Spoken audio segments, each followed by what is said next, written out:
Dapper Cats, kamusta? Dito naman po tayo ngayon sa isa na namang sizzling hot cooking chef. Hindi, nandito lang po ako para magkwento-kwento lang po yung experience namin ni Maine sa Morocco. Po? Oo nga, pwede bang ayun, masaya siya kasi first time namin nakapunta doon. Tsaka ako first time kong magkaroon ng photoshoot na talagang pupunta pa ng abroad para mag-photoshoot. So, ako naman kasi, pag nagta-travel talaga, ang nai-enjoy ko yung flight, yung airtime. Nakatulog, talagang find time for yourself. Nakakanood ako ng mga series, ganyan. Game of Thrones, actually po, I'm a huge fan of Game of Thrones now. Kakatch up ako sa kanya. Season 2 pa lang ako. Don't judge me, please. Medyo po naging busy ako ng very light, pero grabe. Sobrang naiintindihan ko na yung mga tao kung bakit praning na praning sila sa Game of Thrones. Well, experience in Morocco, nag-enjoy po kami kasi panibagong mundo na naman yung na-discover namin. The thing about traveling po kasi, it opens your mind to the culture of people.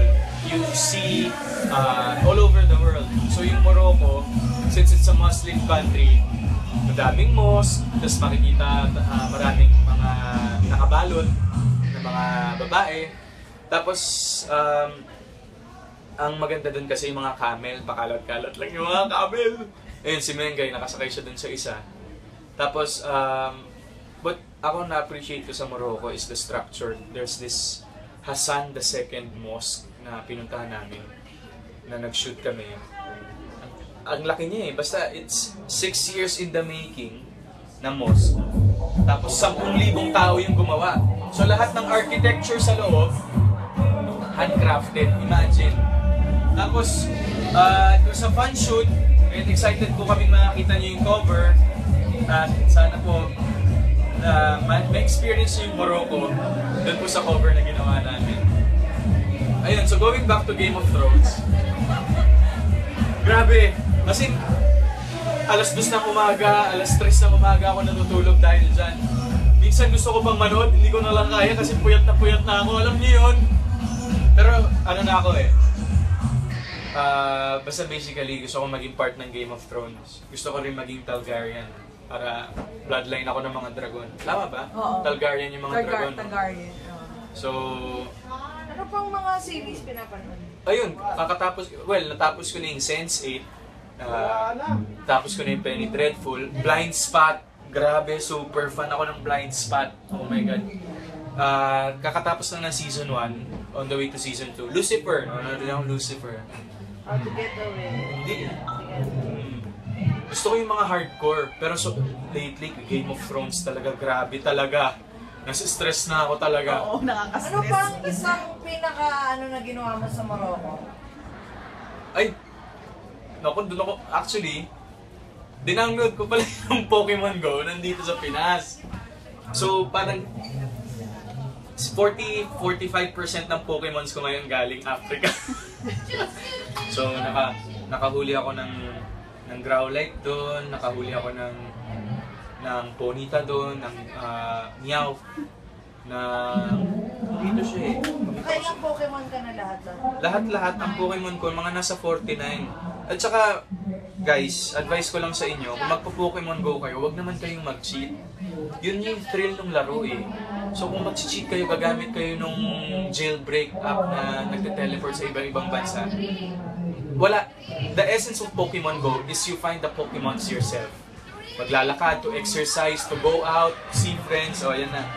Pero kung gagamitan nyo lang din ng cheat, kasi di ba nga, ang love life, parang video game lang yan.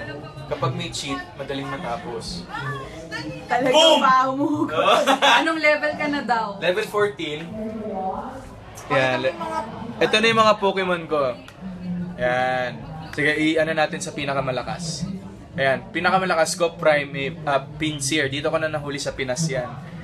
Ayan, may Jolteon. Mahina pa ako, don't judge ah. Ayan po. At saka ito lang, okay lang maglaro ng video games as long as hindi nito masisira yung mga priorities nyo in everyday. First things first, sabi nga nila.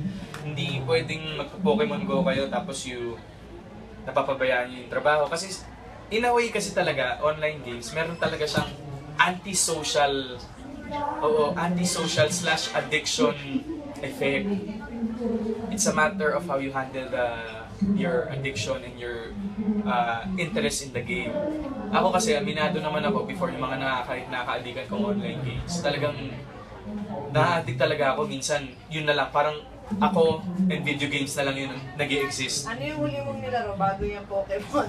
O hindi, nilalaro ko pa rin siya. O, anong pangalan? Lineage War.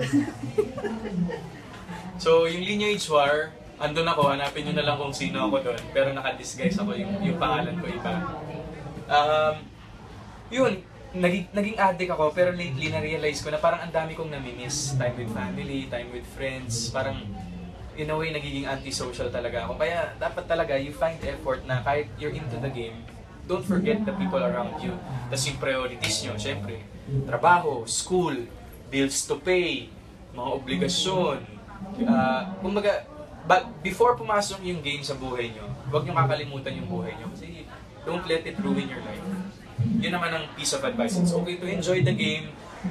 Online games are meant for people to enjoy. Pero, prioritize properly. Yan talaga kasi mahirap mas-succumb sa online gaming world. Kasi pag kinain ka na yan, mahirap nang lumabas. So, pero enjoy pa rin mga Dabbercats at paramihan na lang tayo ng mga Pokemon. May team ka na daw ba?